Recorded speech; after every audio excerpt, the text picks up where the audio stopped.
বাদ দিয়ে তার কার্ডটা সব সিজ করে সব আমার ব্যবস্থা আমি নিচ্ছি। যদি আপনি আমার মনের অজান্তে কোনো সাংবাদিক ঢাকা মহানগর পুলিশের গোয়েন্দা শাখার অতিরিক্ত কমিশনার হারুনুর রশিদকে তার দায়িত্ব থেকে সরিয়ে দেওয়া হতে পারে। সোমবার 29শে জুলাই সন্ধ্যায় 14 দলের সভায় এমনটা জানিয়েছেন প্রধানমন্ত্রী শেখ হাসিনা।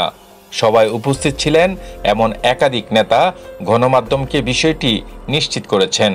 প্রধানমন্ত্রীর সরকারি বাসভবন গণভবনে সভাটি অনুষ্ঠিত হয়। 14 দলের একাধিক সূত্রে জানায়, সভায় ওয়ার্কার্স পার্টির সভাপতি রাশেদ খান মেনন ঢাকা মহানগর ডিবি পুলিশের নানা কর্মকাণ্ডের সমালোচনা করেন।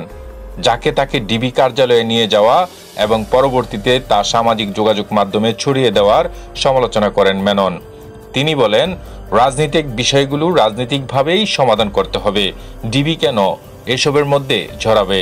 এই সময়ে আওয়ামী লীগ সভাপতি ও প্রধানমন্ত্রী শেখ হাসিনাও হারুনুর রশিদের ওপরে ক্ষোভ জানান। তিনি আরও বলেন, আমার কাছেও এমন নানা খবর এসেছে, তার কর্মকাণ্ডের জন্য নানা সমালোচনা হচ্ছে। স্বরাষ্ট্রমন্ত্রীর উচিত ছিল বিষয়টি দেখা, কিন্তু এখন আমাকেই হস্তক্ষেপ করতে হচ্ছে, তাকে সরিয়ে দিতে বলবো। এ বিষয়ে জানতে চাইলে 14 দলের একজন শীর্ষ নেতা নাম প্রকাশ না করার শর্তে গণমাধ্যমকে বলেন, প্রধানমন্ত্রী হারুনের উপর খুবই বিরক্ত, তাকে পদ থেকে সরিয়ে দেওয়া হবে বলে জানিয়েছেন প্রধানমন্ত্রী। 14 দলের সভায় সভাপতিত্ব করেন আওয়ামী লীগ সভাপতি শেখ হাসিনা।